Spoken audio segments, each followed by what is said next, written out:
میں تو اس بارے میں کچھ جانتا ہی نہیں۔ وہ ایسی صفاقی سے بولا تھا کہ روح کام جائے۔ عمر نے اس کا کندھا تھپ تھپایا تھا اور آگے بڑھ گیا۔ کچھ وقت بعد وہ دونوں کھڑے ہو کر اس کا نماز جنازہ ادا کرے تو ان دونوں کے چہروں سے پانی ٹپک رہا تھا۔ سفید چادر میں لپٹی لاش آج اپنے انجام کو پہنچ جانی تھی۔ اگلے گھنٹے میں وہاں سے اس فارم ہاؤس سے نکلنے کے بعد ان کے دل ہلکے تھے، لیکن ایسے بھاری بھی کہ جیسے کوئی پتھر کی موٹی سل رکھ دی گئی ہو۔ سیاہ رات اپنی سیاہی سمیٹے آہستہ آہستہ سرک رہی تھی۔ صبح 6:30 بجے وہ رات کا گیا صبح میں واپس آیا تھا۔ ہارون اس کے ساتھ نہیں آیا تھا۔ وہ جانتا تھا اگر وہ حالے کا سامنا کرے گا تو سچ بول دے گا۔ وہ گھر کے اندر آیا تو سیدھا لاؤنج میں چلا آیا تھا۔ وہ رات والے فکر مند عمر سے بے حد مختلف تھا۔ اس کا چہرہ سپاٹ تھا، بے تاثر، یوں جیسے اسے کچھ کبھی کسی جذبے نے چھوا ہی نہ ہو۔ لاؤنج کے صوفے پہ حالے بیٹھی تھی، رات والے لباس میں، پیر صوفے پہ اوپر کیے، ناخن چباتی ہوئی۔ عمر کو دیکھا تو فوراً اٹھ کر اس تک آئی تھی۔ لیل خاموشی سے باہر نکل گئی۔ وہ کیسا ہے عمر؟ کیا وہ اب ٹھیک ہے؟ اسے زیادہ گہرے زخم تو نہیں آئے تھے نا؟ وہ بچ جائے گا نا؟ وہ بے قراری سے سوال کر رہی تھی۔ عمر اب بھی اسے خالی خالی نظروں سے دیکھ رہا تھا۔ وہ رات والا عمر نہیں تھا، وہ آدمی کوما میں ہے۔ شاید جلد ہوش میں آ جائے اور شاید کبھی ہوش میں نہ آئے۔ میں نے اسے ہسپتال میں داخل کروا دیا، فکر مت کرو، وہ کھوکھلی آواز میں کہتا آگے آیا تھا اور صوفے پہ ڈھیس آ گیا۔ ایک بازو لمبا کر کے صوفے پہ پھیلا دیا اور دوسرے سے اپنے کن پٹی دبانے لگا تھا۔ وہ اب بھی ننگے پیر تھا۔ حالے نے وہیں کھڑے ہو کر اس کے پیروں کو دیکھا تھا۔ وہ گرد میں اٹے ہوئے تھے، شاید زخمی بھی۔ تم مجھ سے ناراض ہو؟ وہ نہ جانے کس خوف کے تحت پوچھ رہی تھی۔ عمر کی آنکھیں ہنوز بند تھی، سر ڈھلکا ہوا تھا۔ تم واحد انسان ہو جس سے میں ناراض نہیں ہو سکتا، وہ عام سے لہجے میں بولا تھا۔ اپنا سامان اٹھا لو، تم میرے ساتھ جا رہی ہو، اور ہاں اگر ضد کرنی ہے تو ابھی کے ابھی طلاق کے پیپر منگوا لیتے ہیں، کیونکہ اگر تم یہاں رہنا چاہتی ہو تو مجھے نہیں لگتا کہ اب میرے اندر اتنی ہمت ہوگی کہ اپنی بیوی کو یہاں اکیلا چھوڑ کر چلا جاؤں۔ میں چلا جاؤں گا، تم آزاد ہوگی۔ اس کے لہجے میں اب بھی ڈھونڈنے سے بھی کچھ نہیں ملتا تھا۔ حالے کا دل ڈوب کر ابھرا تھا۔ اسے آج اندازہ ہو رہا تھا کہ پچھلے کئی ماہ تک جب وہ عمر سے کہتی تھی مجھے نفرت ہے تم سے، تو اس کے دل سے کیسے خون رستا ہوگا، یا پھر جب وہ طلاق کی بات کرتی ہوگی تو کیسے اس کے دل میں ناسور بنتا ہوگا۔ میں نے تمہارے ساتھ چلنے سے انکار تو نہیں کیا، اس کی آواز میں گلا تھا۔ تم انکار کب کرتی ہو حالے سلطان؟ تم تو ضد کرتی ہو، دل میں بغض پالتی ہو، تمہیں تو مقابلے کرنے آتے ہیں، لیکن اب میں تھک گیا ہوں، مجھ سے نہیں ہوتے مقابلے، میں ہارا تم جیتی۔ اس کی آواز تکان زدہ تھی، جیسے اب واقعی اس کی بس ہو گئی ہو۔ حالے چھوٹے چھوٹے قدم لیتی اس کے قریب صوفے پہ آ کر بیٹھی تھی، آہستگی سے پیر اوپر کر لیے۔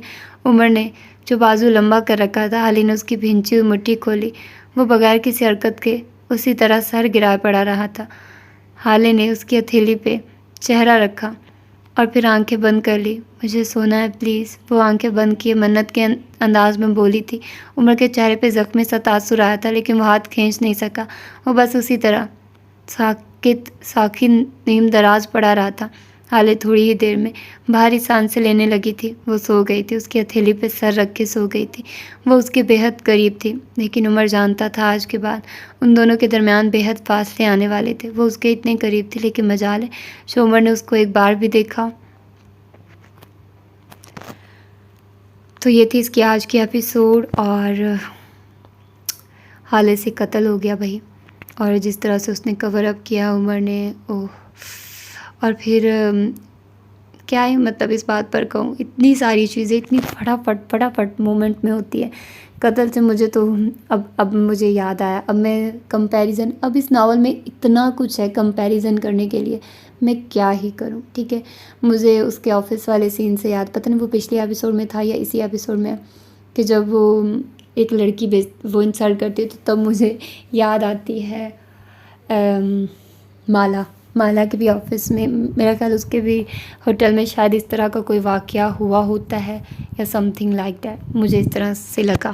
اور پھر وہ اسٹرگل کر رہے ہوتے یار۔ اس ناول میں نا مجھے لگتا ہے سبھی ناولز ڈال دیے گئے، سارے ناولز، آپ کو اس میں ہر ناول کی جھلک نظر آئے گی۔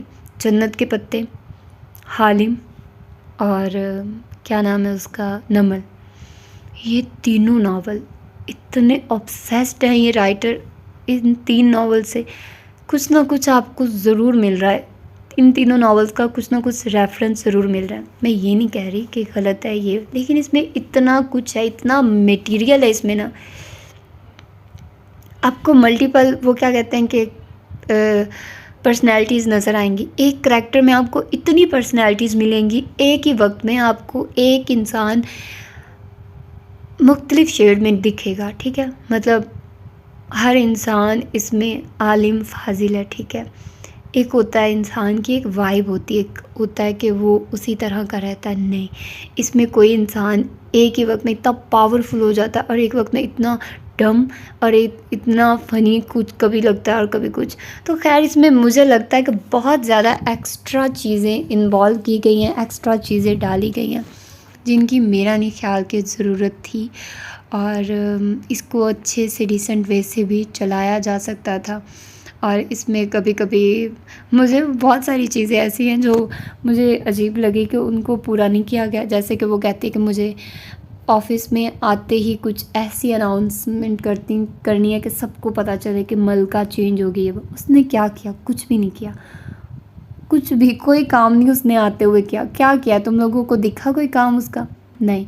مطلب کیا ضرورت ہے رائٹر کو ایکسٹرا چیزیں کرنے کی؟ تم اچھا لکھتی ہو یار، تم لکھو اچھا، لیکن اس طرح سے مت کرو. خیر مجھے نہیں پتہ، مجھے سننے میں آیا کہ یہ ان کا فرسٹ ناول ہے، اور اگر ان کا یہ فرسٹ ناول ہے تو اس لحاظ سے یہ بہت اچھا ہے. اور ہوپ فلی کہ with the passage of time انہوں نے امپروو کیا ہو، اور ان کو اور بھی لوگوں نے کہا ہو کہ آپ کا طریقہ کیسا ہے، تو انہیں تھوڑا بہت پتہ چلا ہو تو انہوں نے چینج کیا ہو تھوڑا بہت سٹائل. ہوپ فلی کہ ان کے، اگر میں کہوں نا نمرا کی میں بات کروں، نمرا کا سٹائل ایک ہے، ان کا ایک طریقہ ہے، لیکن ان کے سارے ناولز کے نا ڈیفرنٹ کریکٹرز ہیں، اور ہر کریکٹر دوسرے سے ڈیفرنٹ ہے. کسی کی بھی کسی میں جھلک نظر نہیں آتی. آپ دیکھ لو، آپ سارے نمرا کے ناول اٹھا کر دیکھ لو، آپ کو مالک جیسا کریکٹر کسی اور میں نہیں دکھے گا. آپ سارے کریکٹر اٹھا کر دیکھ لو، آپ کو جہان سکندر والا کریکٹر کسی میں بھی جھلک نظر نہیں آئے گی. آپ کیا کہتے ہیں اس کو، تالیہ مراد کا دیکھ لو، تالیہ مراد جیسی جھلک آپ کو کسی میں نظر نہیں آئے گی. حالم کا کریکٹر اٹھا کر دیکھ لو، حالم جیسا آپ کو کوئی نہیں ملے گا. ماہر فرید کا دیکھ لو، ماہر فرید ون اینڈ اونلی، وہ اس میں آپ کو جھلک نظر نہیں آئے گی. یہاں پر آپ دیکھو ایک ہی عمر میں آپ کو جہان بھی نظر آئے گا، آپ کو ماہر فرید بھی نظر آئے گا. آپ کو کیا ہے کہ اس کی کیا بات ہے کہ کبھی کبھی تو مجھے وہ بہت ڈیسنٹ لگتا ہے، کبھی کبھی بہت کنجوس لگتا ہے، کنجوس لائک، مطلب جیسے وہ پیسوں کا وہ کرتا ہے تو اس کی وائبز آتی ہے جہان سکندر والی. وہ کہتا ہے میں غریب انسان ہوں، میرے پاس کہاں سے پیسہ آیا. دوسری طرف وہ ایک پولیس والا ہے، وہ بھی اس کا کوئی نہ کوئی، اس میں بھی وہ تھوڑی بہت نظر آتی ہے. یار میں سمجھ نہیں پا رہی کیا ہے. کبھی کبھی وہ خود کو ولن کہتا ہے، کبھی وہ ہیرو ہوتا ہے، کبھی وہ اتنا obsessed پرسن ہوتا ہے خود سے، اور کبھی کبھی وہ اتنا دوسروں سے پیار، وہ اپنی بیوی سے اتنا پیار کرنے والا ہوتا ہے. کبھی کبھی میں کچھ نہیں اب کہہ رہی، مجھے بس یہ، اور مجھے رونا آیا تھا جب وہ اس کو کہہ رہی ہوتی ہے، اور جب وہ سین ہوتا ہے یاقوت والا سینز ہوتے ہیں وہ تھوڑے سے تھے، اور میں رونے لگ گئی تھی کہ اللہ تعالیٰ کی رحمت بہت بڑی ہے. ہم بہت گناہ گار ہیں، ہم بہت زیادہ گناہ گار ہیں. تو اللہ تعالیٰ ہمیں توفیق دے قرآن پاک پڑھنے کی، نمازیں پڑھنے کی، ہمیں دین کے راستے پر چلنے کی، اور ہمیں توبہ کی توفیق دے. ہمیں ہمارا جو خاتمہ ہو وہ ایمان پر ہو. تو یہ بہت زیادہ مطلب تھا، دکھی تھا تھوڑا سا، تو اسی لیے. تو پھر ملتے ہیں اس کی اگلی ایپیسوڈ میں اور دیکھتے ہیں کہ کیا ہوتا ہے. اپنا ڈھیر سارا خیال رکھیے گا. اللہ حافظ.